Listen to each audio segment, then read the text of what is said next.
Bueno, estamos por comenzar la segunda charla. Hemos tenido la presentación de ECO, donde hemos compartido los inicios de ECO, la línea histórica de cómo llegamos hasta aquí. Hemos contado también eh, la propuesta de la Fundación Beast Project, que es digamos, el motor que crea ECO 23 y los ECOs anteriores. Esta es la quinta edición. Y con el apoyo del Centro Cultural de España en La Paz, estamos llevando a cabo este encuentro conjuntamente con el apoyo económico de la ESID. Y aquí estamos con la charla con todos los colectivos que han sido seleccionados en esta convocatoria abierta de la beca de producción, del acompañamiento en su realización de los proyectos y de esta última instancia que es el encuentro, la exposición y la residencia artística. En este contexto, donde vamos a conocer cada uno de los proyectos, queríamos hacer una breve presentación del contexto en el que también nos fuimos conociendo a lo largo de este año de manera virtual, cosa que está sucediendo en estos últimos tiempos, ¿no?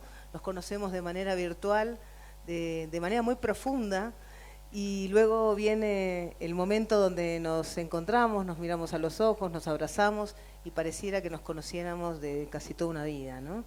Por la intensidad de lo que hemos compartido en este espacio que llamamos desde el año pasado Laboratorio de Ideas, y que llevamos conjuntamente en esta edición con mi compañera Andrea Yosh de Chile. Quería comentarles un poquito algunos de los ejes de las propuestas y los objetivos de este espacio al cual llamamos Laboratorio de Ideas, que es un espacio para investigar, colaborar y compartir. Nos gusta llamarlo laboratorio de ideas en vez de procesos de formación, porque creemos que la palabra formación nos queda un poco encorsetada. Más bien lo que intentamos es deformarnos, deconstruirnos, expandirnos, explorar. Es un espacio donde habitamos una experiencia pedagógica para crear nuevos mecanismos de investigación, nuevos procesos de sensibilidad, un espacio de pensamiento crítico, un espacio donde se ha dado la escucha, donde nos hemos escuchado y hemos aprendido a partir solamente del ejercicio de escucharnos con atención, una escucha atenta, una escucha consciente. Hemos creado nuevos métodos de investigación porque, bueno, explorando se recorren nuevas maneras de generar una investigación en la práctica, con la mirada, con los dibujos. Hemos hecho variedad de ejercicios que nos han brindado posibilidad de conocer nuestras ideas desde múltiples formas. Pensamos y cuestionamos en el lugar de enunciación, de representación y sobre todo la creación de narrativas visuales desde un lugar interdisciplinario. Las personas que están aquí, que forman parte de los colectivos, de los 8 colectivos, no necesariamente son todas personas que son formados en la fotografía, son colectivos de narraciones visuales que se crean desde la necesidad de contar historias, desde sus múltiples formas.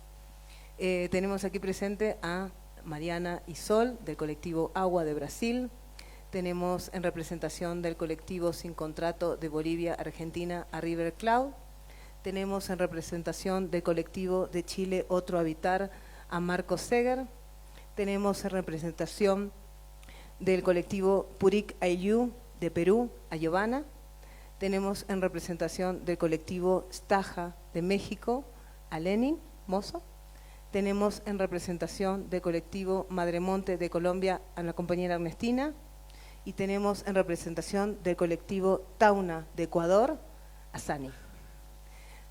Ahora les conoceremos, conoceremos sus proyectos, hablaremos de manera plural, porque cada una de las representaciones son justamente representaciones de un proceso colectivo, ¿no? Cabe destacar que aquí solamente en una mesa, que si estuvieran todos los colectivos tendríamos que ser una mesa de 40 personas, por eso esta es la versión más reducida de lo que podemos llamar una mesa de lo que ha sido el proceso de los colectivos seleccionados en ECO 23. Así que bueno, vamos a ir a un ping-pong de preguntas donde vamos a ir conociendo el desarrollo y los proyectos, y paso la palabra a mi compañera Andrea Fresh.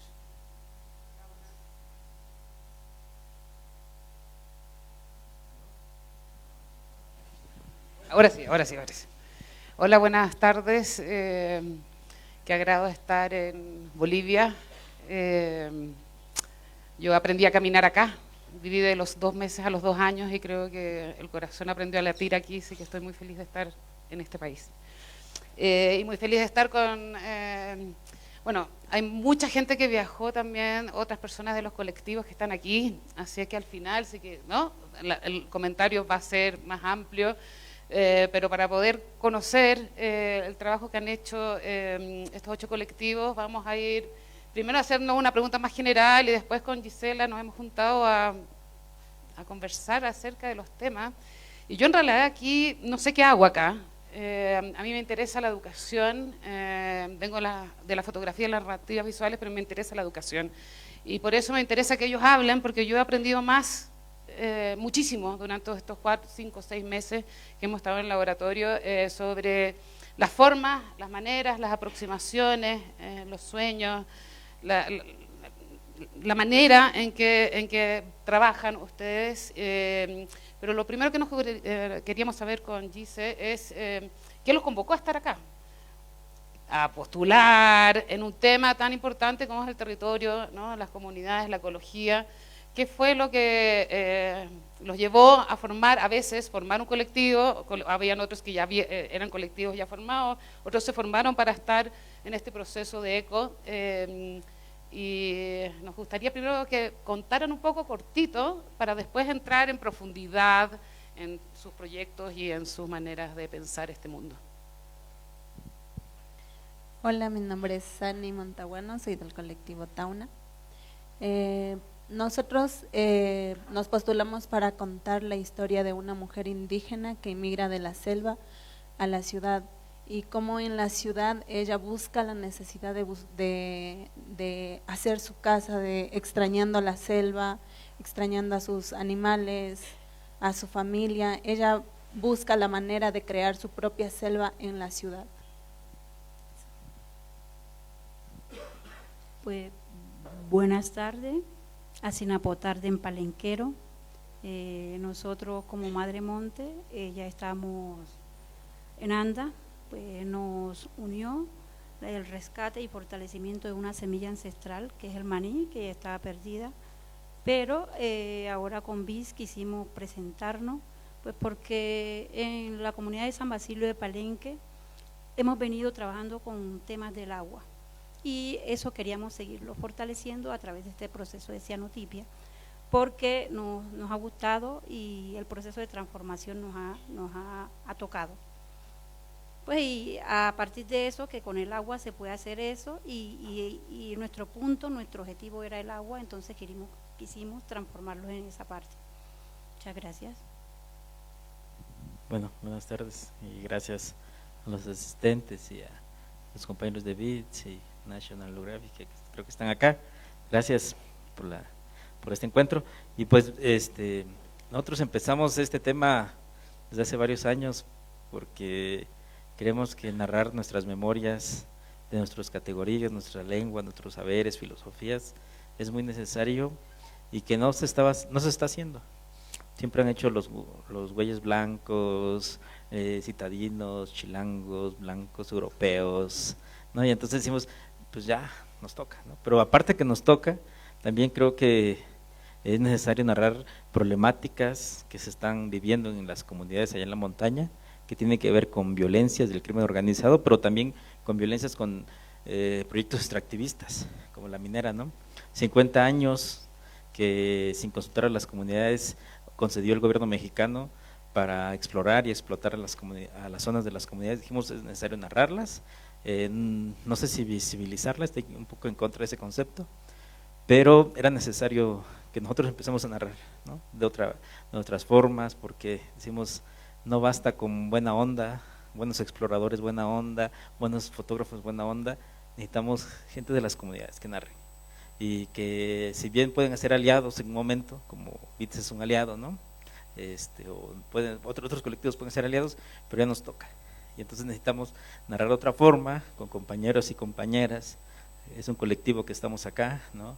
El compañero Adán, la compañera Mari, que no pudieron estar acá, pero que ambos somos un colectivo interdisciplinario, Uno, el compañero es más investigador, escribe, el otra compañera es más videógrafa y otro compañero que se ha sumado con nosotros también no es de las comunidades indígenas, pero estudia cine. Entonces estamos como un colectivo interdisciplinario y yo creo que es necesario narrar y pues ya nos toca, ¿no? ¿No? Igual, en los niños está el conocimiento ancestral, pero hay que hacerlos recordar que siguen vivos, ¿no? Pero para ello nosotros tenemos que caminar con nuestros hermanos, hermanas mayores, porque sin ellos nosotros no podríamos, ¿no? Entonces así ahora con el BIS Project ya toma más forma, más fuerza. ¿Qué es lo que realmente queremos lograr, no? ¿Qué queremos hacer como proyecto, como AILO? ¿Qué queremos dejar con los jóvenes? ¿Cómo queremos trabajar con la comunidad? Y de qué manera también nosotros devolver este legado cultural que se mantiene en cada comunidad, ¿no? Entonces se ha trabajado con los niños, con nuestros abuelos, pero también nuestra preocupación era el tema de migración. La migración es importante porque creo que en mi persona he tenido la oportunidad de visitar a diferentes comunidades, a diferentes pueblos, conversar con diferentes personas y ahora tener la oportunidad de volver a mi comunidad después de haber terminado mis estudios, todo, y trabajar con mi comunidad y conocerlos más a ellos, es decir, mira, he aprendido estas cosas, pero yo tengo que hacer algo con ustedes, ¿no? Hagamos algo importante desde nuestra comunidad. Por eso digo siempre, si nosotros no conocemos otras realidades, no podemos hacer nada tampoco en nuestras comunidades. El cambio climático y la migración van de la mano, porque poco a poco también el cambio climático nos va afectando a nosotros, pero los seres humanos también cada vez vamos cambiando así muy rápido, ¿no? Pero es importante poner todo eso en equilibrio, ¿no? En ahí estamos. Muchas gracias. Hola, mi nombre es Marcos Seques, soy parte del colectivo Otro Habitar, junto a Ana Villaqueo y Magdalena Ulloa, que está en Chile. Y respondiendo un poco a la pregunta de esta llegada, a esta convocatoria, ¿no es cierto?, de ECO y de armarnos como para presentarnos. Veníamos con una investigación antes que se llamaba Saberes Territoriales, que era una recopilación de saberes ancestrales sobre la naturaleza del pueblo mapuche, que habíamos trabajado en escuelas, ¿no es cierto?, con Ana, y tenía como resultado unas fichas que tenían información sobre cuidado con saberes ancestrales, que un pájaro anunciaba un cambio de un clima, ¿no es cierto?, un ave, etc. Entonces, cuando aparece la convocatoria de BIS, teníamos una inquietud que la fotografía como documental, yo me dedico al oficio como de la foto, de las imágenes, los proyectos. Tenemos hijos e hijas nosotros, entonces todo lo del colectivo. Pero no había un espacio donde la fotografía no llegaba a estas infancias.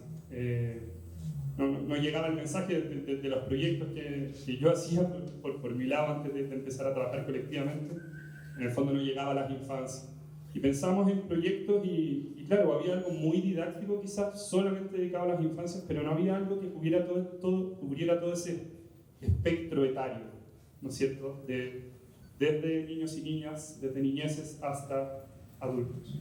Entonces queríamos abordar ese desafío y eso fue lo que nos trajo acá, ¿no es cierto?, a hacer un proyecto para infancias y también para adultos sobre el cuidado de la naturaleza y poder acercar a niños y niñas a través de la fotografía a conocer esto, y todo guiado por los conocimientos ancestrales mapuches, y ahí vamos a intentar hablar un poco más de eso.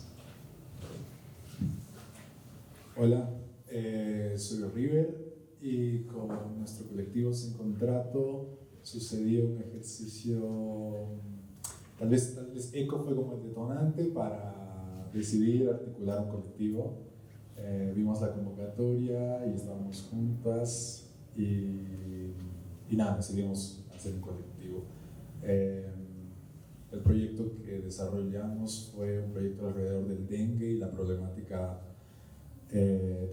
transfronteriza del dengue y yo aquí en Bolivia me enfoqué en el almacenamiento del agua y cómo eso afecta a la proliferación del dengue.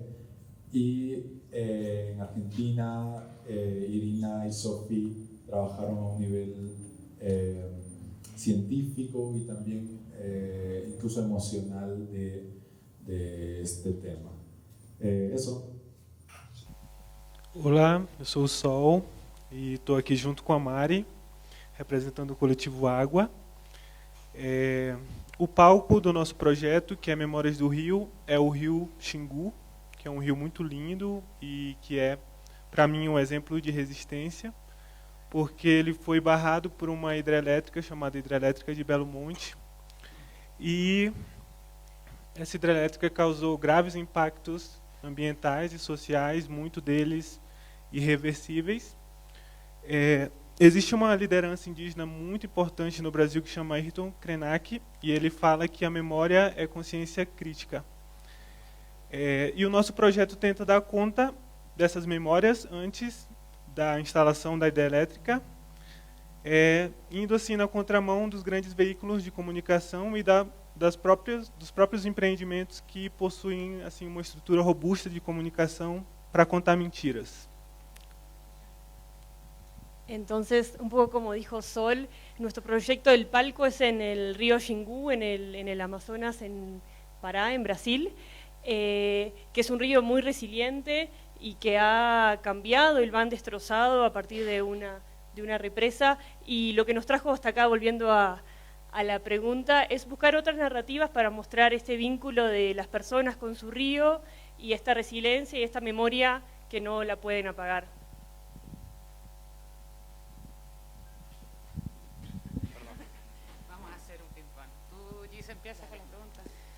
Bueno, ahora nos gustaría indagar en algunas preguntas puntuales a cada uno de los colectivos, porque si bien una de las conclusiones que hemos sacado, creo que entre todos los colectivos y nosotras con Andrea, es que las problemáticas de nuestro continente parecieran estar interrelacionadas, ¿no?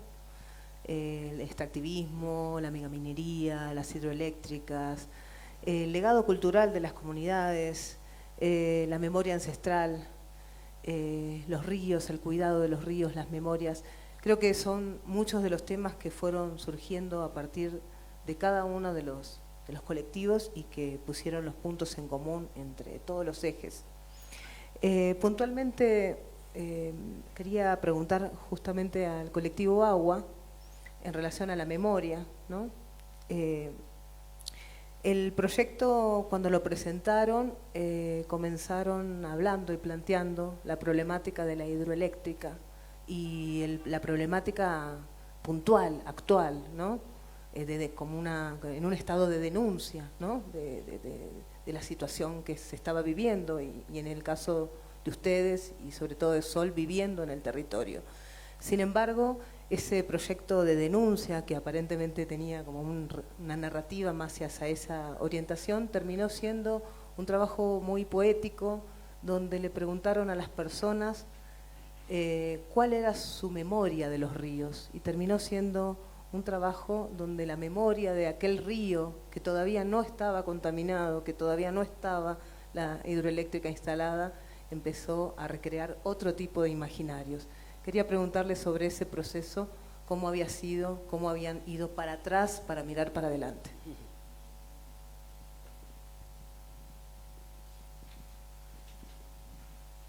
Então, voltando para essa questão da memória. Uma das pessoas que trabalharam colaborativamente com a gente, que é o seu Raimundo, não tem como dizer para ele que hoje, depois de Belo Monte, ele tem uma vida minimamente digna, porque ele tem a memória de um rio que era seu pai, sua mãe, que tinha peixes em abundância, que supria suas necessidades e de suas famílias. O nosso processo começou com uma pesquisa, uma conversa inicial, isso levou algumas semanas, e a gente foi a gente entende que as formas em que os impactos foram divulgados, porque eles foram amplamente divulgados, nós entendemos que foi de uma forma dura, com números e estatísticas, e pessoas não são números. Em termos de imagens, quando a gente fala de jornalismo, as imagens que apareciam nas capas, que abriam as matérias, eram sempre imagens de um gigante de concreto, que é a hidrelétrica, e nunca as pessoas, nunca a história delas. E aí o desafio nosso foi esse, né? E o trabalho colaborativo com essas pessoas foi a solução para essa questão, né? Um dos recursos que a gente usou para aflorar e estimular essas memórias foi levar as pessoas de volta para o território, porque a maioria delas foram expulsas, foram arrancadas do seu território. Então, lá, eles também puderam meio que reviver algumas coisas, e fizemos uma espécie de entrevista em que pedimos para que eles fechassem os olhos e trouxessem, em forma de palavras, a memória mais importante. E depois desse momento, junto com eles, encontrar formas de representar essas memórias através de imagens, né? Então, como foi esse momento, né? De que ponto de vista a gente pode mostrar como era cada coisa, cada elemento, né? Então, isso foi algo que foi construído assim de uma forma muito cuidadosa e sensível. Foi um trabalho muito emocionante. Eu acho que a Mari pode ir. Creo que, Gise, para responder un poco, en este aspecto colaborativo, nuestro colectivo somos nosotros dos y Pablo, otro compañero, pero también son las personas con las que trabajamos, y creo que desde el momento que llegamos ahí y que tuvimos la primera presentación con Raimundo, que fue como un faro para nosotros, como dijo Claudí, creo que siempre como que encontramos esos faros, y cuando él hablaba de su río, sus ojos cambiaban, sus ojos brillaban, y volvía para atrás, y volvía a esos lugares que nosotros nunca habíamos escuchado, como de ese conocimiento tan profundo. Entonces creo que nuestra idea fue cambiando al estar con ellos, y que se convirtió en una idea colaborativa a través de las conversaciones con ellos. Y como dijo Sol también, pensamos junto con ellos cómo podía ser, qué técnicas podíamos tener para traer estas memorias del río y volver a los territorios en donde ellos habían sido sacados. Fue una parte como muy importante. Raimundo se recuerda de una noche muy especial, que para él hay una estrella que le aparece, y cuando le aparece esa estrella hay una muy buena pesca en el río, que es una pesca que ahora ya no es posible porque ese río está inundado y está podrido. Entonces sí, creo que fue muy a través de la conversación con ellos y lo colaborativo del proyecto, no entre nosotros, sino también con ellos.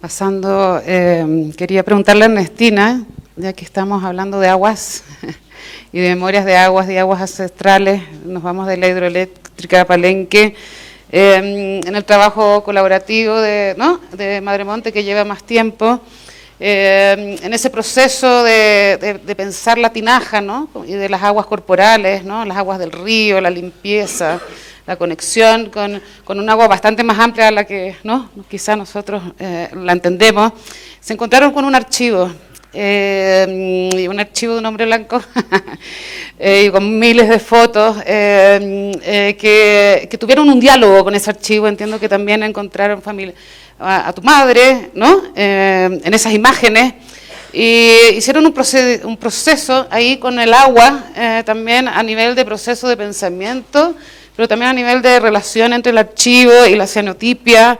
Me interesa la relación que tuvieron con ese gesto de trabajar por primera vez con un archivo sobre Palenque hecho por otra persona, y cómo uno se lo apropia en las imágenes que estamos viendo en lo que resultó en esta parte del proyecto.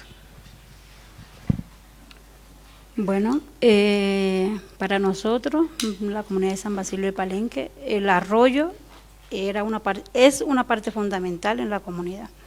Para mujeres, hombres, cada uno teníamos sus espacios diferentes para ir y hacer sus quehaceres que que se hacían en el arroyo. Pues a partir del archivo de Richard Cross, que fue un archivo que fue construido desde los años 70, pues no estaba ni siquiera nacida yo por ahí.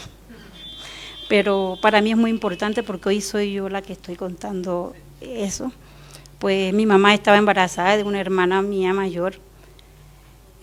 Son prácticas cotidianas que siempre lo hemos hecho, ir al arroyo, bañarse, lavar y hacer reuniones entre mujeres, juegos entre mujeres en el arroyo, espacios muy creativos que mientras que uno va lavando, va conversando y va sacando todas esas cosas que tiene uno y que hace uno dentro de la comunidad. Pues para nosotros fue muy importante ese archivo, pues a pesar de que fue Richard Cross que lo creó, hoy estamos abriendo los ojos y queremos que sea una perspectiva, que seamos nosotros los palenqueros que sigamos haciendo eso, pues porque ya es hora de que, como dice el compañero, despertemos y seamos nosotros mismos los que lo hagamos, que los jóvenes también se apropien de esa parte cultural y tradicional de la comunidad de San Basilio de Palenque, porque será muy importante y hay mucha cultura, mucha parte ritual dentro de la cultura, saberes tradicionales que nos llevan a llegar hasta ese punto de las aguas. Pues nosotros quisimos hacer esa cianotipia a partir de esas fotografías de Richard Cross. Pedimos permiso y todo porque no eran nuestras, sí son nuestras de Palenque, palenqueros, pero como tal no fuimos nosotros las que la sacamos. Por eso tuvimos que pedir permiso para utilizar ese archivo y poder transformarlo en un proceso de cianotipia para hoy venir y presentarlo acá. Pues déjeme decirles que antes de que trajéramos eso hasta acá, quisimos mostrarlo en Palenque porque es palenquero y quisimos que las personas que están ahí en esas fotos tuvieran una visibilización de esas fotografías antiguas. Muchas personas se han acordado de sus antepasados viendo esas fotografías y para nosotros es un orgullo que seamos nosotras las que los mostramos y que sean a los palenqueros.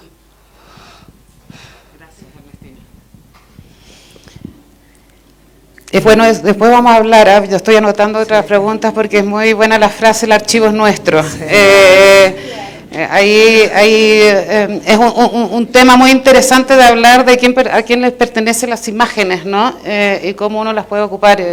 Pero eso después. Primero tuve otra pregunta. No, y me quedé pensando además que hoy cuando llegaron las compañeras de Madre Monte y fuimos a la exposición del Prado, Ernestina se encontró con la foto de su madre copiada en 2 metros por 2 metros y eso genera mucha emoción, ¿no? Que todos nos sentimos muy, muy convocados y compartiendo esa emoción, Ernestina, también contigo. Quería hacerle ahora una pregunta a Lenin, del colectivo Estaja, en donde en un momento en el laboratorio escribimos una frase que decía, que mencionaste en un momento, ¿no? Que decía, tenemos tierra sin territorio. El proyecto en el cual aplicaron y empezaron a desarrollar contaban que la comunidad MEPA de Guerrero, en la cual ustedes también pertenecen, era una de las primeras que había sido históricamente la que había frenado la instalación de una hidroeléctrica en el territorio. Sin embargo, el trabajo viró y se transformó en un proyecto cargado de rituales, ceremonias, espiritualidad. Y la pregunta que quería hacerte era, ¿cuál es la relación entre la lucha y la espiritualidad?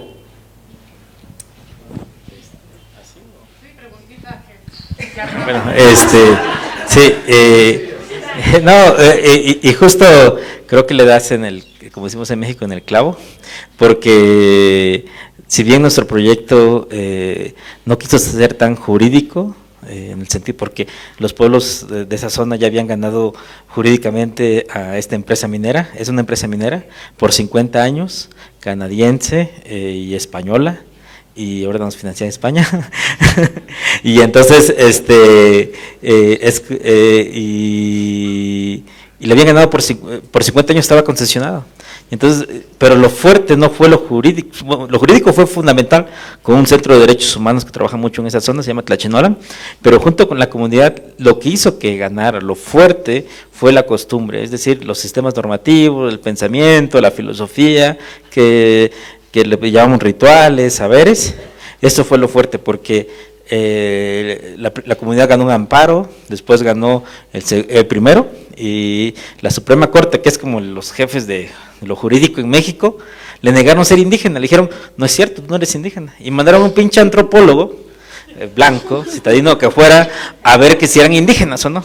Y fueron, y el antropólogo con la comunidad recorrió sus lugares sagrados, de rituales, sus fiestas, los cerros, los ojos de agua, todo esto, las deidades, donde se le convoca, se platica, se dialoga con las deidades, y el antropólogo, su resultado fue, sí son indígenas.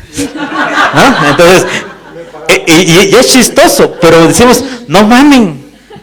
O sea, conceptualmente decimos, diplomáticamente decimos, chinguen a no sé quién, ¿no? O sea, porque es contradictorio. Esto fue hace 3 años. O sea, pareciera que esto pasaba hace años y está pasando. Y no nomás en México, seguramente en todo Latinoamérica, en todas las comunidades, y justo la ritualidad, los saberes ancestrales, fue lo que la Suprema Corte dijo, bueno, si tienen apego al territorio, si tienen apego al agua, si sus deidades viven en el cerro, los animales son sagrados, el agua, entonces ya no los toquen, ¿no? Entonces, y así está en todo México. O sea, todas las comunidades indígenas, y sobre todo en México, que digamos que gran parte del país está concesionado para empresas mineras, hidroeléctricas, de despojo, el Tren Maya, todos estos proyectos, son comunidades indígenas, ¿no? Y no se les consulta, y pareciera que son ignorantes, solo viven ahí, y la pinche ignorancia de saber que son otras formas de nombrar, otra forma de relacionarse. Por ejemplo, allá tenemos a una deidad que le llaman Acujubba, que es el señor del cerro, o el dueño del cerro, o la dueña del cerro, no hay género, las lenguas, y que esta deidad o esta potencia sagrada es la que regula en la caza de animales. Hay un animal muy, muy sagrado que es el venado, que solo lo puedes cazar en ciertos momentos y solo te comes la carne. Los huesos lo tienes que regresar y la piel a cuevas, a lugares sagrados donde habita. Solo te comes, es como un ciclo, ¿no? Y que regula. Por eso decimos que estos saberes de las comunidades han ayudado a que allá en la montaña de Guerrero es el pulmón y el bastión, digamos, ecológico del estado de Guerrero, ¿no? Es donde nacen los ríos más grandes de Guerrero, allá arriba, y estos son los que iban a ser contaminados por las mineras a cielo abierto, ¿no? Sabemos que el cianuro y todo este desmadre trae muerte. Entonces, por eso decimos que los saberes de los pueblos en las comunidades que estamos trabajando, pues se oponen a esto automáticamente, ¿no? Se oponen porque no respetan la vida, e incluso no hay una forma, por más rudimentaria la minería siempre va a ser extractivista, y justo por eso decimos que el tema de la ritualidad fue muy fuerte acá.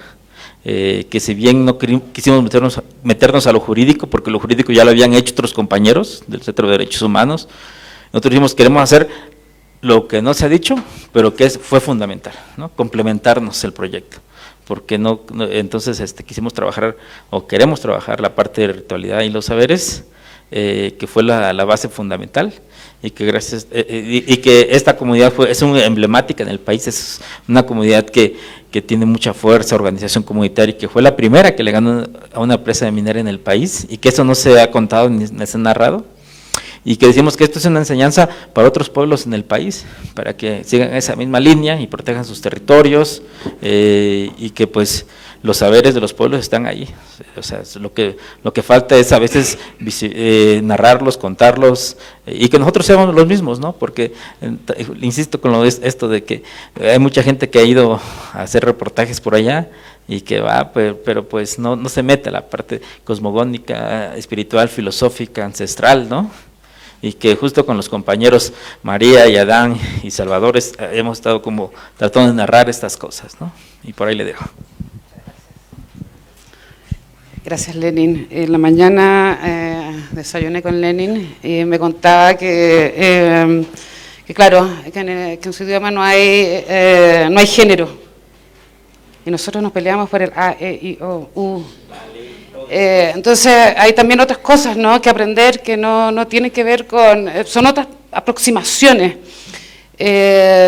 Nosotros necesitamos eso porque la institución capitalista nos marcó, ¿no? En hombre y mujer, y necesitamos deconstruir eso para poder volver a encontrarnos. Y parece que en otros saberes aquello está resuelto en su forma de vida. Tenemos demasiado que aprender. Y en eso de aprender, Giovanna, en el laboratorio de ideas, tú dijiste que en quechua no existe la palabra futuro. No existe la palabra género, no existe la palabra futuro. Y eso es bien importante, ¿no? Al menos para mí, criada y nacida en un pensamiento que trato de desaprender todos los días, de verdad que lo intento, porque ha sido un ejercicio de desaprender. Y en ese de no hay futuro, el trabajo que hace, a donde vive tu comunidad, tú también nos contabas ayer que era que tu comunidad es una comunidad caminante, ¿no? Nómada. ¿Cómo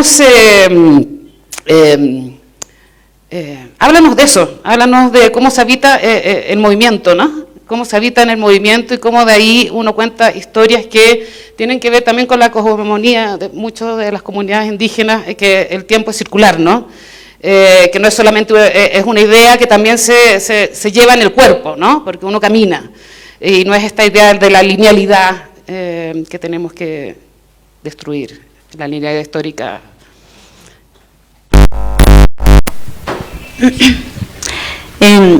Creo que el Puri es caminar, Ayllu es comunidad, ¿no? Desde tiempos muy antiguos, nosotros siempre éramos caminantes. Por eso existen montañas, por eso existe el llamado el Gran Japajñán, Camino Inca, existen apachetas, porque las apachetas son los únicos lugares donde todavía nos dicen, ¿sabes qué? Pasó por aquí tu ancestro, pasó por aquí, o tal vez tú también pasaste en algún momento, ¿no?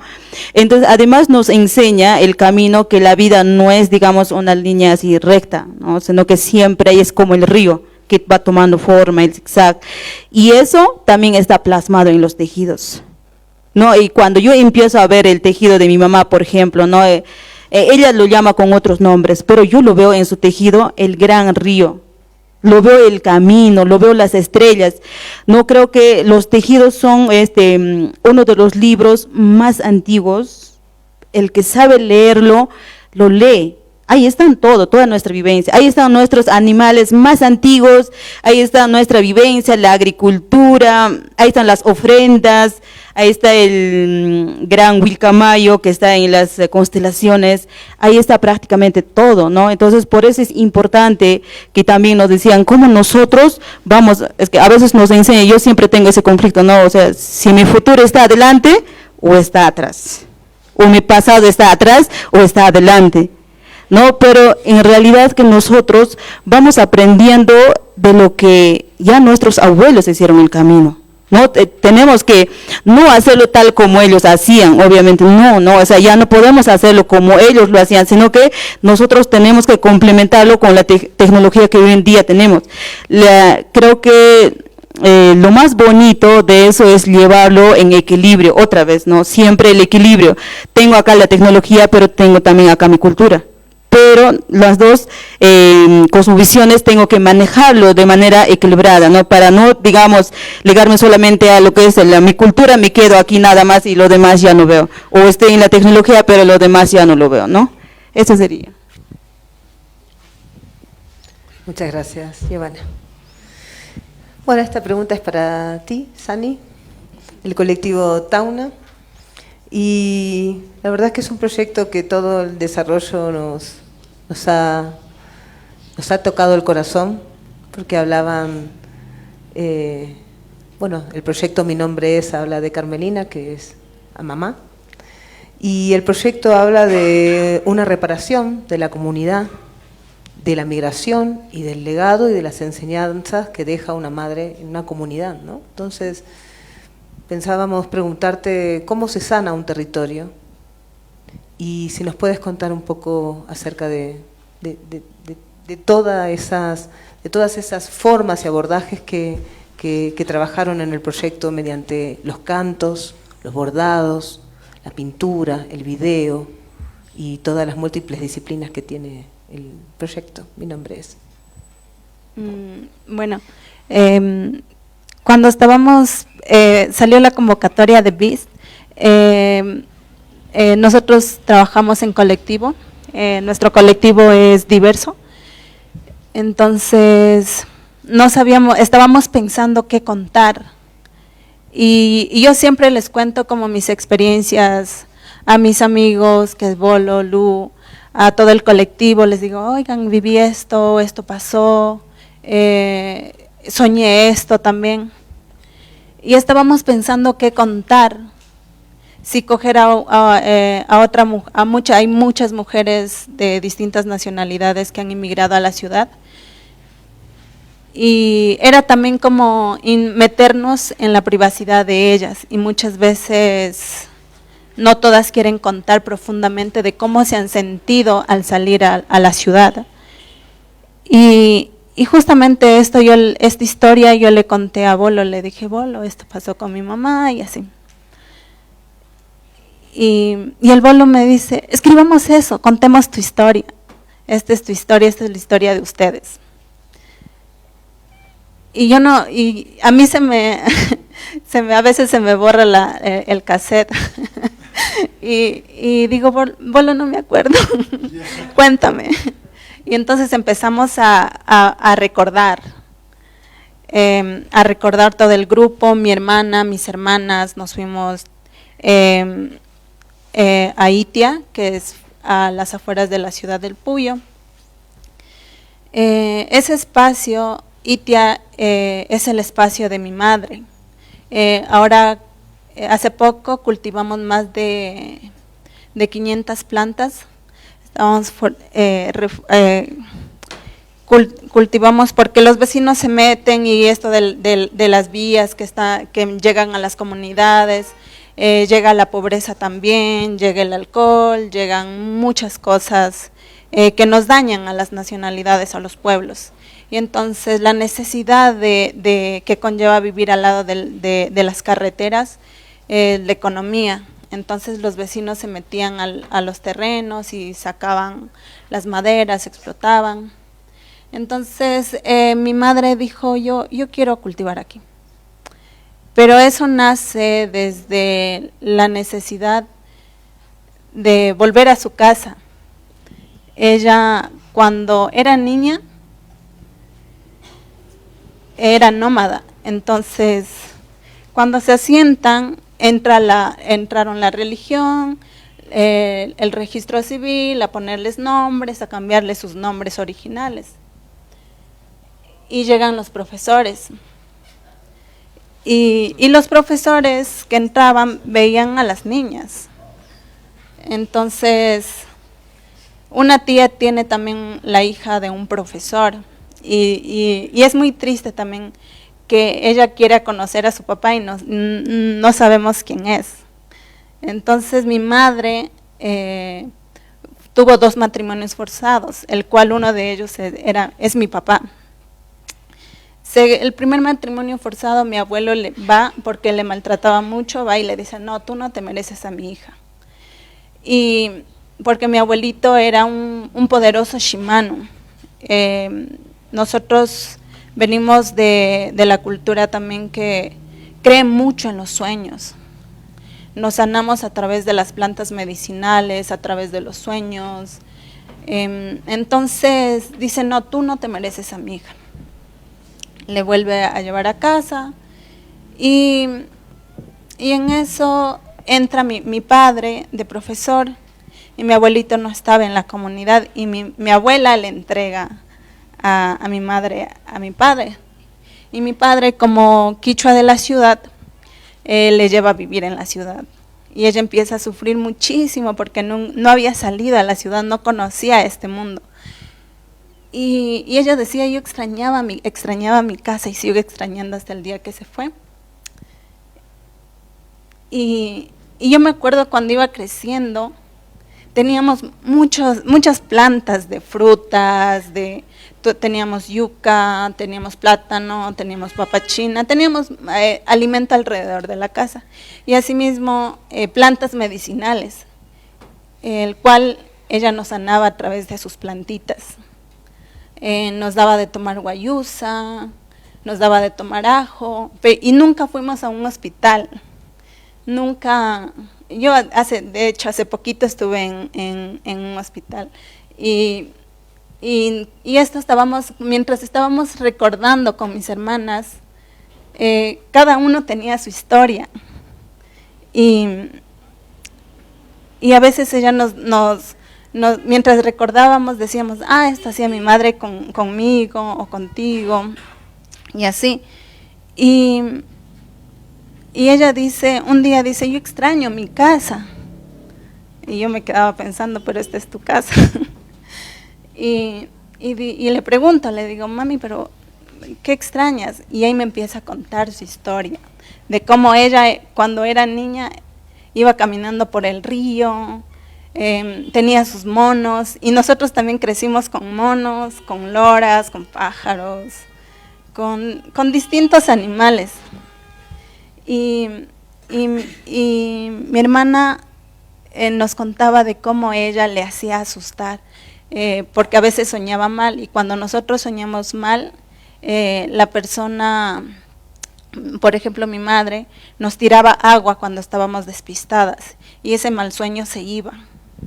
Y era una forma de ahuyentar ese mal sueño, y entonces nos daba tabaco también, y como nosotros como cultura, nos sanamos a través de las manos, le llamamos el paju, y empezamos a contar estas historias también con mis hermanas, incluso lloramos porque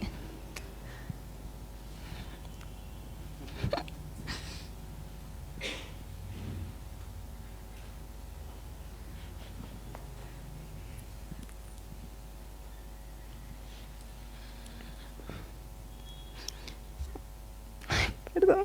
No, está todo bien. Está todo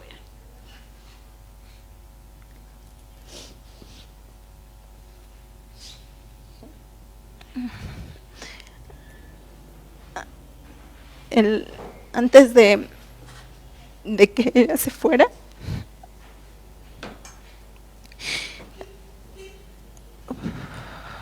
dijo, quiero despedirme de mi casa. Y recorrimos la selva, el río,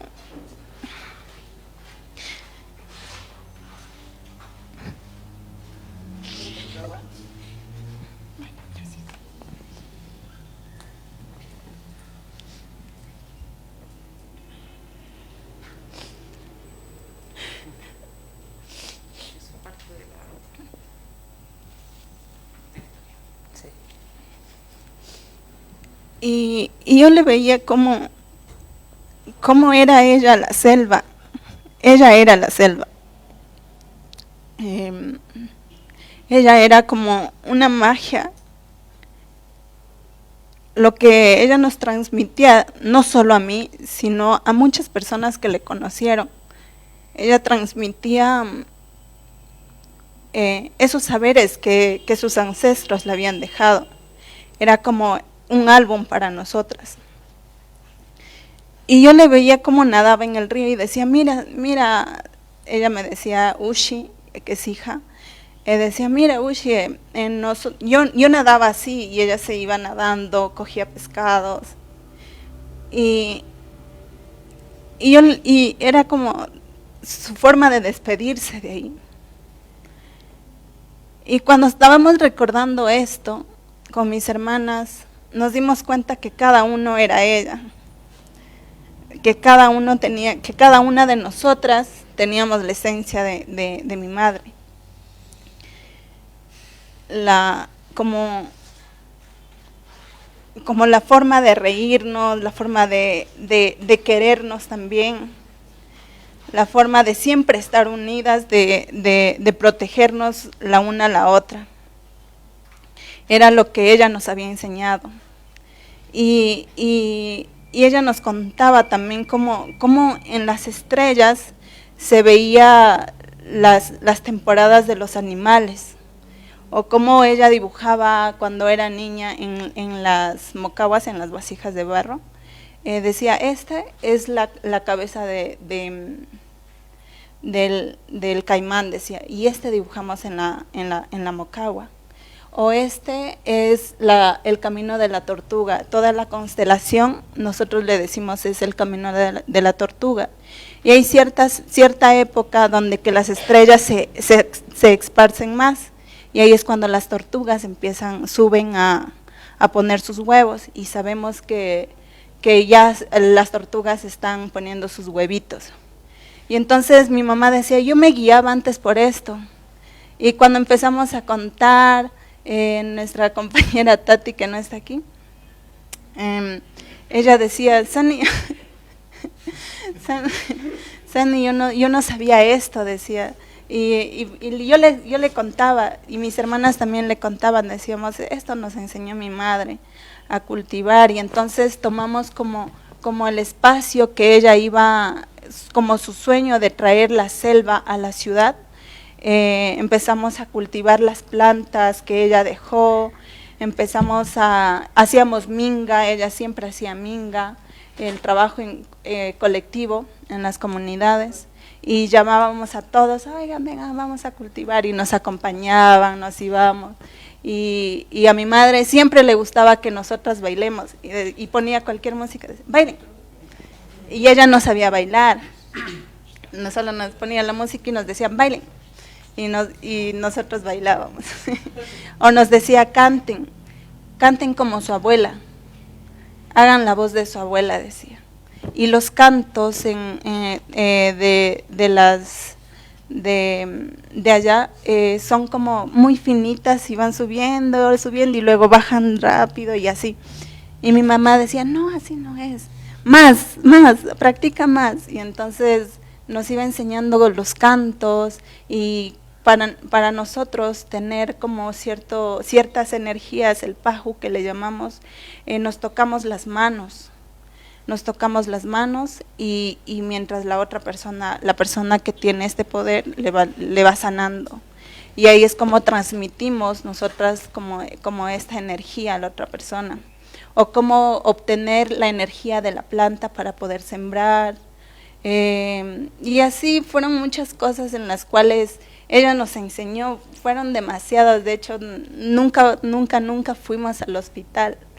Nos enfermábamos mucho, pero nunca íbamos al hospital. Ella nos sanaba al instante, así. Sabía qué era, para qué. Y ella decía, no, aquí todo vale, decía. El mundo, los animales están por algo, las plantas están aquí por algo. Mientras nosotros le cuidamos a ellos, ellos nos van a cuidar a nosotros. Muchas gracias, Ani.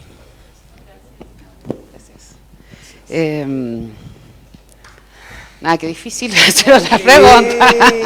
Pero vamos. Faltan 2 preguntas. Vamos. Igual hay algo, tengo algo para conectar. En la mañana me he topado en el almuerzo, eso es lo lindo de la presencialidad, en los desayunos, en el pasillo. Y Sani me decía que no hacían guiones, ¿no? Que no hacían guiones, que las narrativas venían de los sueños. Y a mí me pareció súper interesante eso, porque hay muchas maneras de narrar, muchas maneras diferentes de narrar, y yo creo que lo que hemos constantemente mal hecho, jerarquizadamente mal hecho, es pensar que hay una sola manera de contar historias. Y yo creo que este eco, ¿no? y esto que estamos escuchando permite entender que las singularidades, ¿no? Muy relevantes, y eso es para todas y todos nosotros, y sobre todo para la gente que difunde, ¿no? Y que hace circular. Y en ese sentido, River, Cuando veo el proyecto que armaron, y tú mismo dijiste que habían armado un colectivo para presentarse y que todavía ha funcionado bajo una manera, y que las compañeras habían trabajado interdisciplinariamente con científicos. Es decir, aprendimos mucho del dengue, se los debo decir. Cosas que yo no sabía, clases en el laboratorio de ideas, ¿verdad? Pero hay algo ahí que a mí siempre me ha interesado pensar, es que una pregunta no sobre el proyecto en sí mismo, sí, es sobre el proyecto, pero va más allá. Es cómo fotografiar y cómo narrar en realidad lo invisible. El dengue, la minería ilegal, como las fotos que vi de Andrés, es bastante visible, ¿no? Pero hay muchas cosas, sobre todo en mucho territorio, que ha sido dañado, o enfermedades como el mosquito, que son invisibles y que uno tiene que empezar a construir otro tipo de construcción narrativa, ¿no? Para poder narrar todo lo que ello involucra. Y es interesante pensar cómo lo invisible para los ojos humanos, no, para nuestros ojos, el microscopio lo puede ver, ¿no? Pero habríamos hablado en el laboratorio de ideas de eso, sobre todo, ¿no? De cómo abarcar aquello que tiene muchas aristas, ¿no? Que no es una arista solamente visual, sino que es, yo creo que ninguna, que yo creo que todas son interdisciplinarias y transdisciplinarias, pero el caso como una enfermedad evidentemente lo es, ¿no? Entonces, ¿cómo hicieron esa construcción, esa narrativa, ese relato? Bueno, igual después de todo esto y toda esta info es difícil afrontarme a una pregunta que tiene que ver más con la forma, ¿no? No, la puedes tomar desde cómo fotografiar o narrar lo invisible, puede ser, no la forma, te puedes ir a la ciencia ficción o a una experiencia personal. Sí, bueno, primero cabe recalcar que fue un súper reto conformar el equipo y el colectivo para esto. O sea, nosotros éramos 3 personas que estábamos acostumbradas a trabajar como muy a su manera de pensar y de articular ideas. Y ¿sabes dónde comenzó el conflicto? El conflicto comenzó en el propio tema. O sea, y pues ahora de qué hablamos, ¿no? Y bueno, salió el dengue como un tema posible que podía detonar, no sé, maneras de narrar diferentes o maneras de abordar el proyecto de manera diferente, ¿no? Y también había otro reto encima que era que somos y estábamos trabajando transfronterizamente, no estábamos trabajando in situ en ningún sitio. Así que... Y la manera, la lectura que se tenía de la problemática del dengue en Argentina, para ser más precisos en Buenos Aires, era absolutamente diferente a la manera que se lee el dengue acá.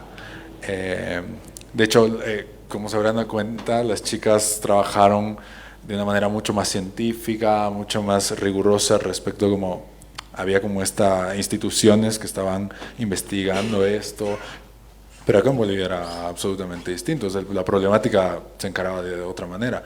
Y de hecho ahí los problemas, ¿no? El tema, las fronteras y cómo narrar algo invisible. Primero, y no sé, me gusta pensar que lo invisible es algo más... hablando no de un nivel formal, como de que el mosquito es pequeño y que no se ve y que es invisible, sino como algo como, por ejemplo, el egoísmo es invisible, ¿no? Bueno, que se materializa y se visibiliza de muchas maneras, pero cómo fotografías el egoísmo, o cómo fotografías como intereses privados, o cómo fotografías la desilusión. Porque yo me afronto a estos temas climáticos y a los temas ambientales con una desilusión tremenda. O sea, es como... Lo hablaba con Marta hace poquito y le decía como... A mí no me interesa parar el fin. O sea, para mí el fin es inminente. Me interesa saber cuál es mi postura respecto a esto, ¿no? Pero claro, esa es una emoción tal vez cínica o tal vez, no sé, más negativa, pero es invisible. ¿Cómo hacerlo? No sé, si soy bien honesto, no sé. Creo que hay que apelar a la imaginación, hay que apelar mucho al juego, hay que probar mucho, hay que experimentar mucho, teniendo en cuenta que como fotógrafos y creadores visuales, o sea, estamos buscando una visualidad, o sea, de esto que es aparentemente invisible, ¿no?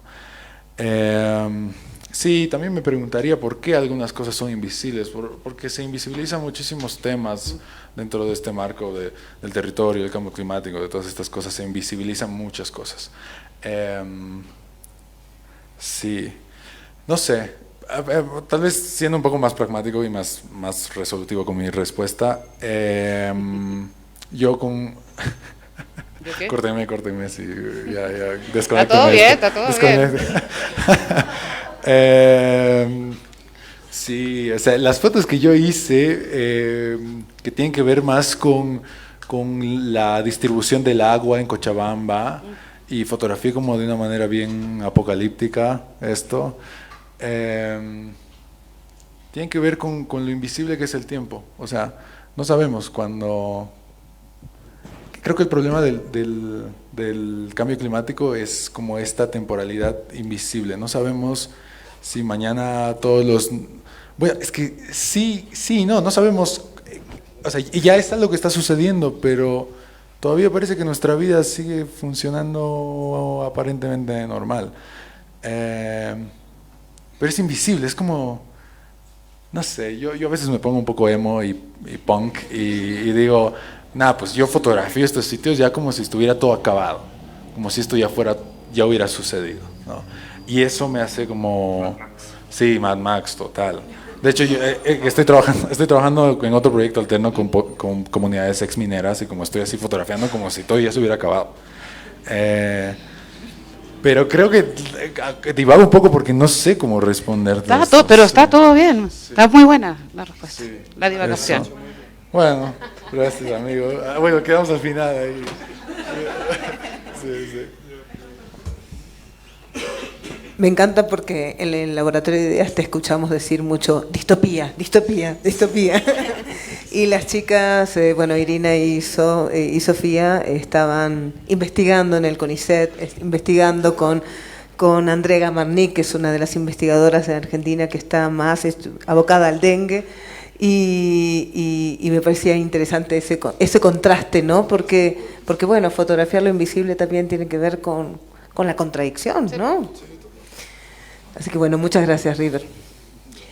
Y vamos con la última pregunta.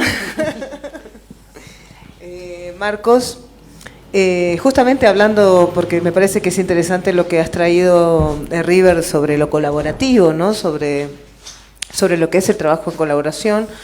Y en este caso el colectivo Otro Habitar, compuesto por Marcos aquí presentes, por Ana Maquileo, que está aquí también presente, y por Magdalena, que está en Chile, que son una maestra, una madre y un padre, o podríamos decir una arquitecta, un fotógrafo, una maestra, pero en principio trabajando con infancias, el planteo, ¿no?, de ser sadres y maestras, cómo se genera ese espacio dentro de estos vínculos que ustedes tienen como profesional y también personal en una escuela y trabajando con infancias, creando imaginarios desde una cosmovisión mapuche, y en este caso con la figura del ñen, ¿no?, que es la que trabajaron, ¿no? Cómo es crear un imaginario de un protector del bosque con las infancias desde sus lugares.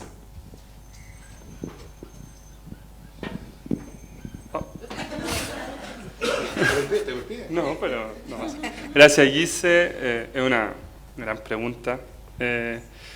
Primero que todo, decir que estoy muy emocionado, como que venía con las cosas claras que decir, que, no sé, pensar en el proyecto.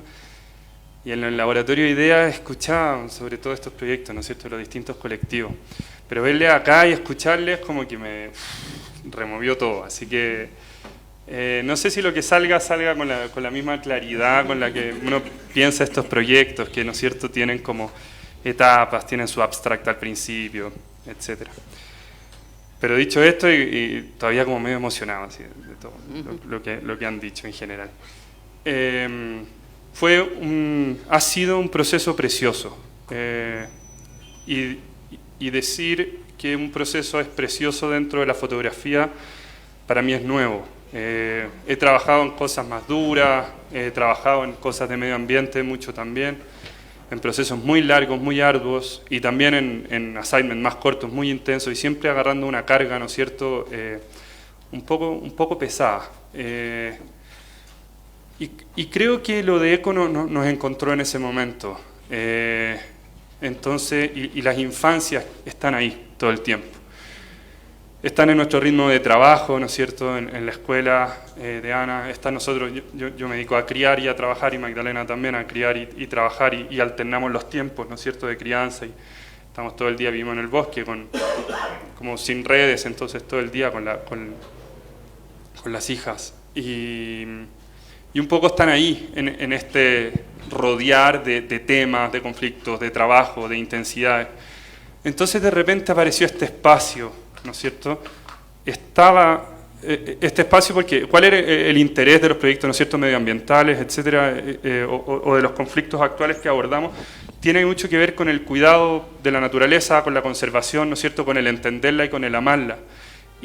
Y en el fondo siempre se habla, ¿no es cierto?, en la educación y en los problemas, como en las crisis de educación que tienen los países, en las manifestaciones, en todo, en partir desde abajo, ¿no es cierto?, comunicando desde las básicas, desde los kinder, etcétera, enseñando.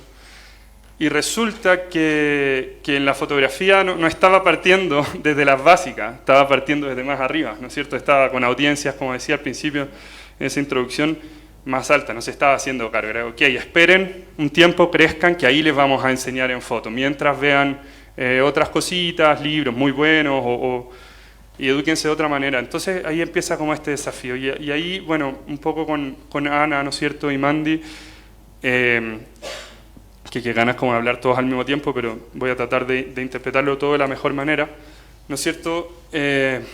Surge que en la cosmovisión mapuche, que nosotros teníamos saberes que venían de muchos temas, del agua, del cuidado de las plantas, etcétera, de pedir permiso, pero estaba esto de los ñen, ¿no es cierto?, que son... El ñen es el espíritu que tiene cualquier elemento de la naturaleza, ¿no es cierto? Invito a cualquier interrupción igual, Ana, por favor.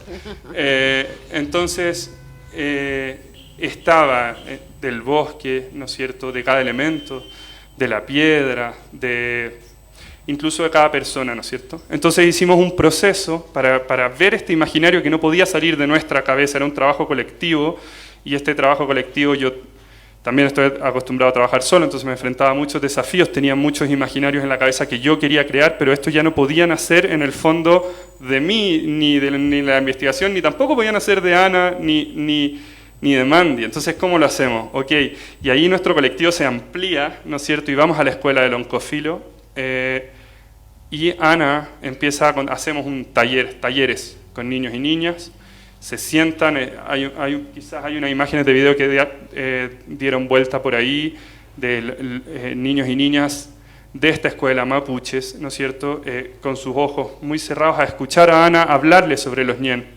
Entonces Ana les hablaba en un tono muy, muy lindo, muy solemne, y los niños cerraban los ojos, imaginaban estas historias que ya las sabían, ¿no es cierto?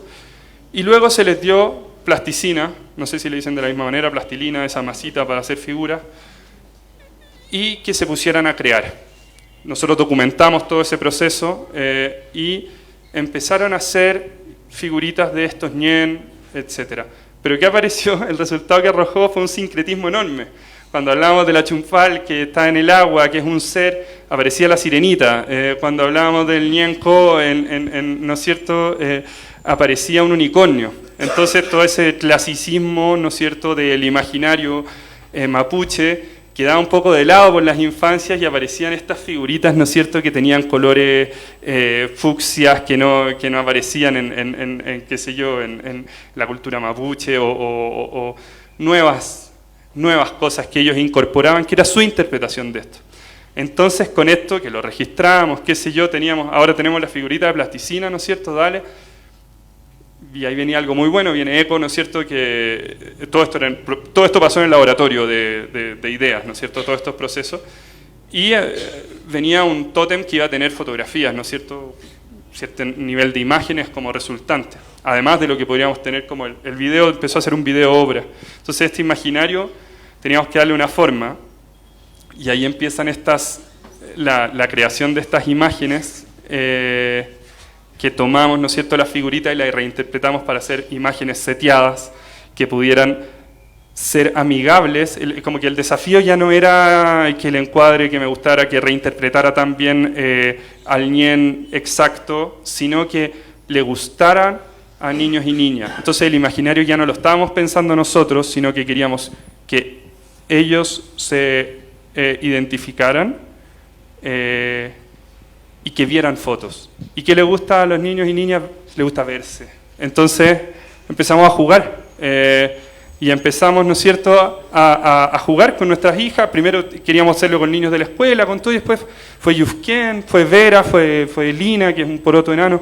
Pero en el fondo empezamos a jugar, a verse y a usar estos elementos que hacían alusión a la magia, a lo espiritual, que son luces, capas, glitter, cosas muy, muy pequeñas, ¿no es cierto?, brillos. Y eso ellos lo tenían asociado a esta espiritualidad. Entonces finalmente se generó un imaginario totalmente sincrético que estaba mezclando muchas cosas que nadie sabía al principio en qué iba a terminar, pero el solo hecho de estar narrando en el territorio ya hacía que un caballo con un cuerno de unicornio, que probablemente no tenía que ver nada, pero que estaba representando un ñen, ese bosque es el bosque del Wallmapu y no es el bosque de la selva de la Amazonía. Entonces ya está insertado en el lugar. Y eso fue lo que se creó y estamos interesados, estamos contentos con lo que ha ido pasando con el proyecto. Sí.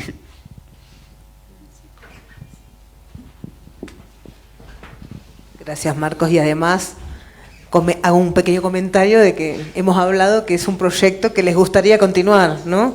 Ana estuvo aquí en el Alto, en una escuela quechua-hablante, y han hablado que les gustaría hacer este ejercicio, digamos, que partió de ECO en otras escuelas, con otras infancias, con otras culturas, ¿no? Así que esto que decías de lo lindo que es un proceso, uno nunca sabe dónde termina, que es otra de las cosas que hemos hablado en el laboratorio, ¿no? Que esto es simplemente un proceso que se ha dado como, se ha concretado, digamos, para que podamos verlo aquí, pero muchos de los proyectos son procesos que se pueden continuar en el tiempo. Así que, bueno, muchísimas gracias a todos los colectivos. Nos queda un pequeño momentito de tiempo. Yo pensé que estábamos pasados, pero nos queda para una pregunta. Estamos bien de tiempo, mucho mejor de lo que pensábamos. Así que nos quedan para una o dos preguntitas para quien quiera. Sí. Gracias, muy buenas tardes. Mi nombre es Manuel Sevilla y vengo de Cali, Colombia. Y estoy aquí como parte de como explorador Nat Geo. Encuentro un elemento que es común en sus intervenciones y que lo veo además con mucho gusto, y es que no hay una mirada esencialista. Es decir, no estamos hablando de comunidades que están aisladas y que quieren quedarse aisladas, ni tampoco de tecnologías que son malas per se. Me gustó mucho lo que dijiste, y era poner las tecnologías al servicio de lo que pasaba y el necesario equilibrio. Entonces eso me parece que es una mirada muy valiosa. Y veo también que en el caso de muchos de ustedes se plantean posibilidades de trabajo colaborativo entre comunidades distintas. Lo que hablabas en Palenque, quizás nunca el hombre que hizo el archivo pensó que fuera a hacer un trabajo colaborativo post-mortem, ¿no? que iba a quedar allí y su archivo queda vivo. Quisiera, en ese espíritu de una mirada amplia, ¿qué oportunidades ven ustedes de hacer trabajo colaborativo con actores que no siempre están en ese trabajo colaborativo? Es claro que, por ejemplo, entre colectivos artísticos está a la disposición, entre algunos investigadores está a la disposición. ¿Cuáles son algunos actores que ustedes dicen, mire, sería clave poder contar con la disposición de A, B o C, pero que hasta el momento no lo vemos. Y lo digo porque a esos actores se le podrían llevar los resultados que están aquí y decirle, mire todo lo que hemos hecho, aquí hay un lugar para su trabajo. ¿A quién ustedes le dirían, hey, súmese porque lo que usted tiene es fundamental?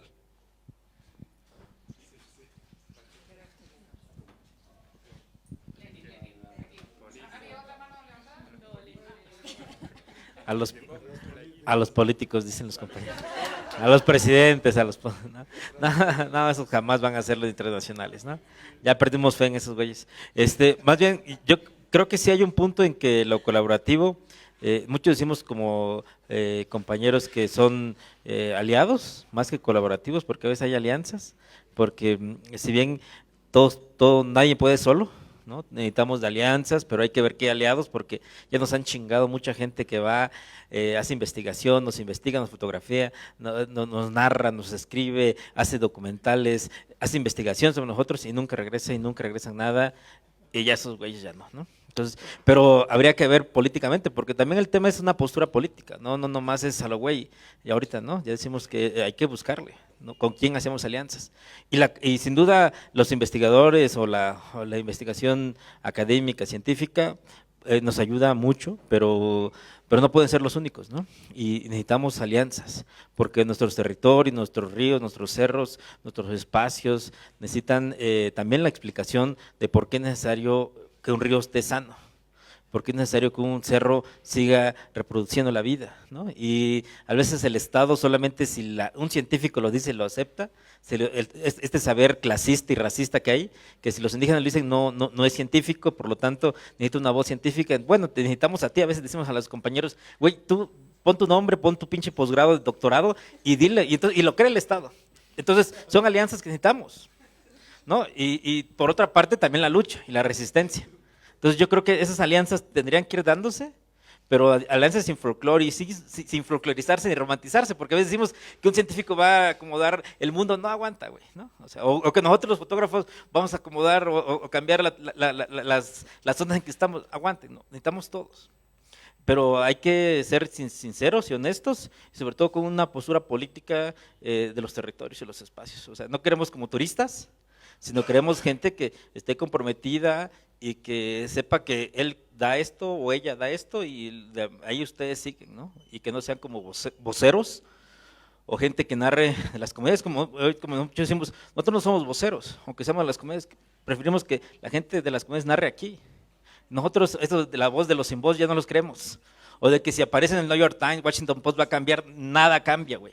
Las comedias siguen igual de jodidas, chingadas, nos siguen chingando, nos siguen madreando, así aparezca en cualquier parte. Entonces, ¿qué hacemos? Trabajos colaborativos justo en ese sentido, ¿no? Y entonces nos necesitamos, pero había que ver de qué forma. Ahí le dejo. Bueno, en este caso creo que es importante también trabajar desde las comunidades, pero también involucrar a las autoridades, como el presidente de la comunidad, rondas campesinas.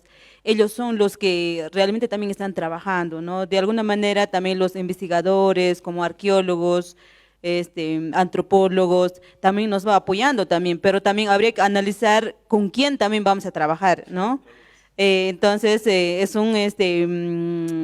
tema es, más que todo, involucrar a los presidentes comunales, ¿no? De alguna manera nosotros hemos estado articulando el trabajo, ¿no?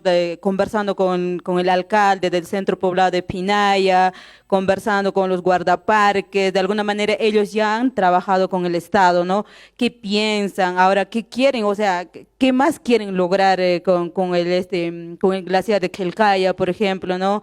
Y cómo ellos tienen que empezar también, nuevamente, ¿no? Empezamos a pensar también en la niñez, en la juventud, también de qué manera nosotros vamos a acompañar a ellos, de qué manera también nos vamos acompañando, ¿para qué?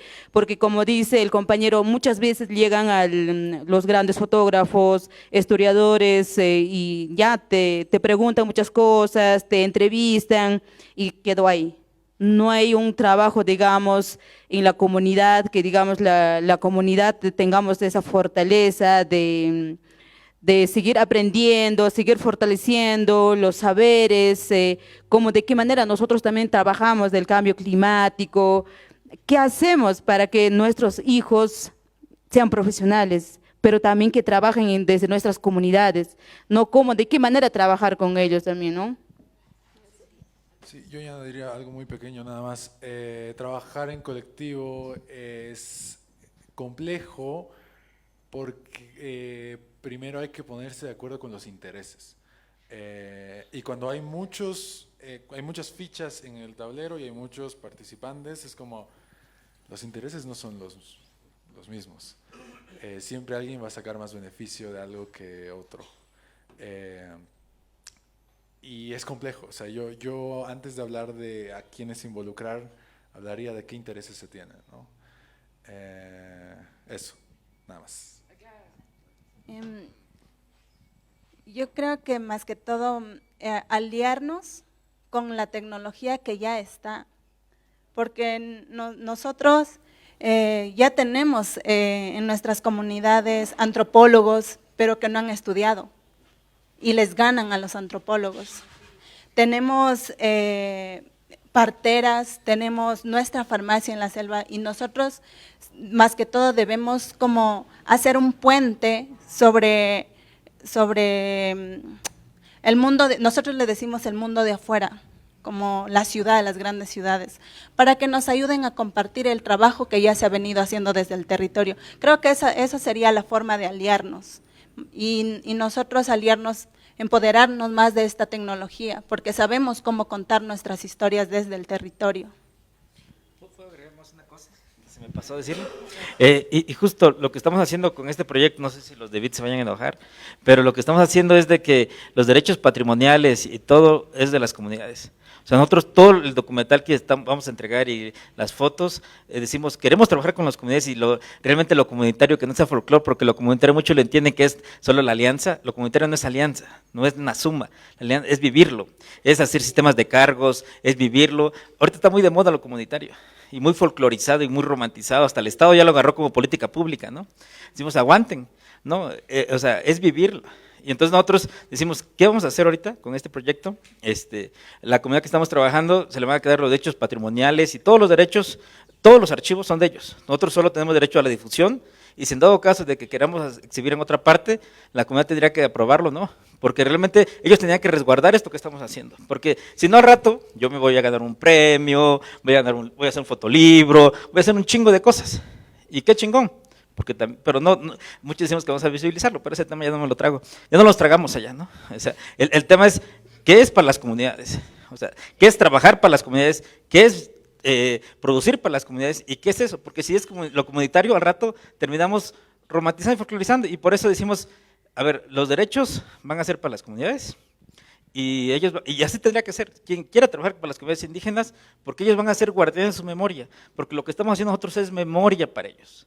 Y si no lo hacemos de esa forma, y si nosotros queremos los derechos patrimoniales, y somos artistas y fotógrafos, entonces, ¿de qué estamos? Por ahí termino, digo, y solo es como por un tema de que justo nos hemos pensado para qué hacemos, para quiénes hacemos, para quién producimos, porque estamos como justo en este debate de que es muy urgente frente a estos colonialismos, esos extractivismos que hay, ¿no?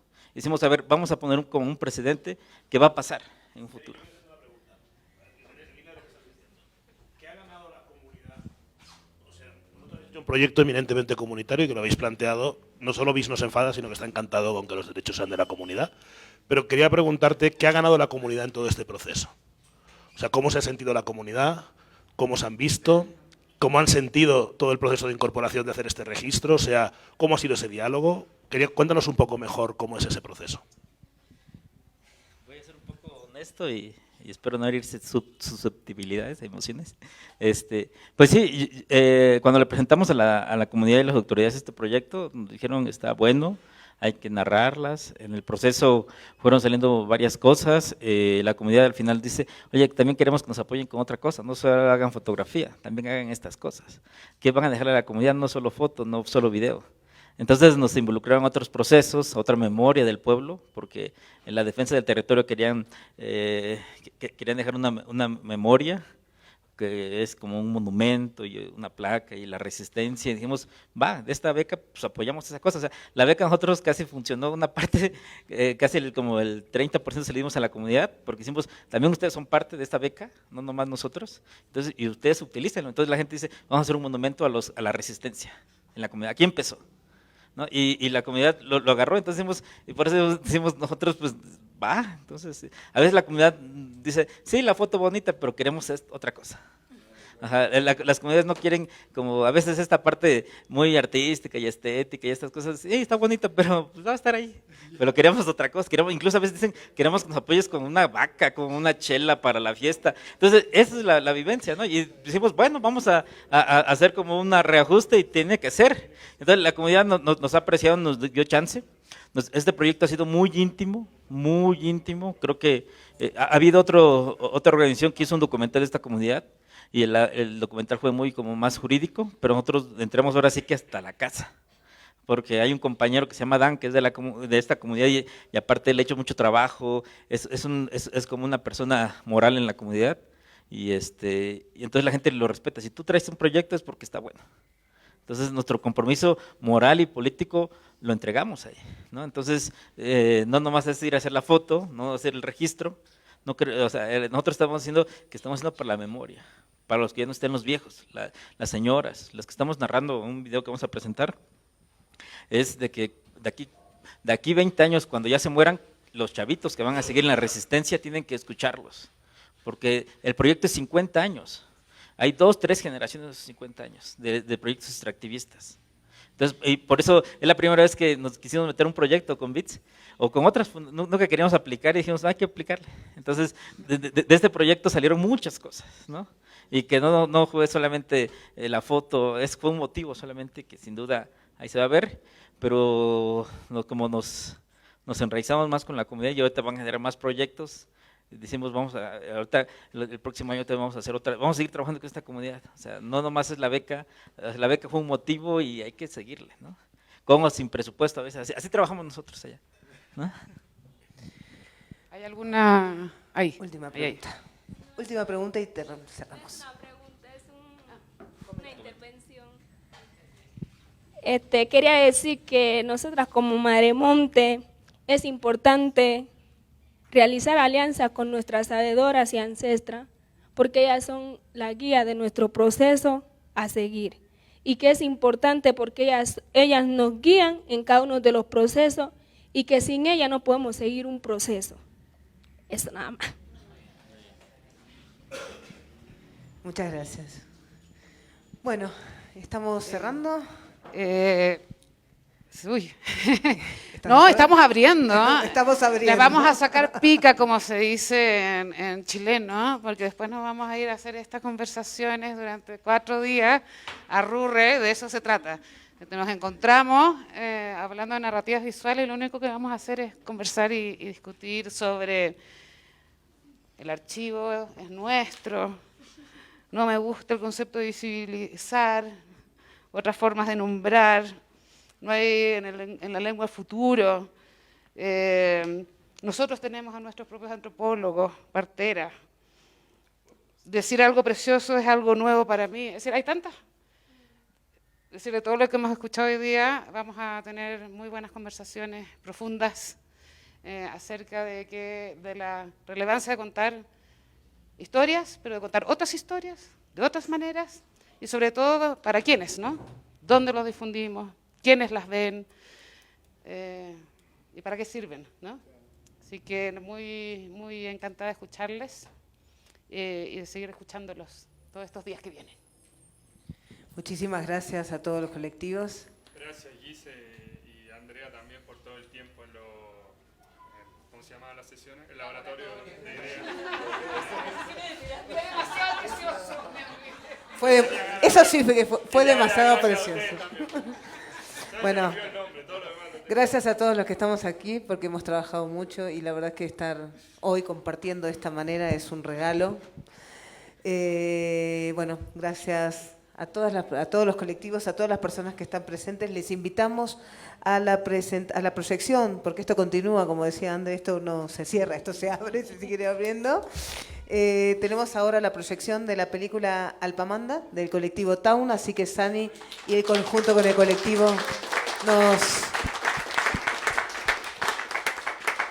miraremos esa maravillosa película y luego iremos a otro conversatorio después de la película. Y mañana les esperamos de manera presencial y vía streaming por el Facebook del Centro Cultural de La Paz. Tendremos mañana, arrancamos con el primer panel a las 3 de la tarde, así que les invitamos a las 3 de la tarde. Tenemos el panel de Project de National Geographic, la conservación del territorio como un logro colectivo. Y luego tenemos también proyecciones por la noche a las 19 horas también en el Centro Cultural de España de aquí de La Paz. Así que muchas gracias por el día de hoy. Ha sido una jornada intensa, muy rica y los esperamos mañana. Gracias.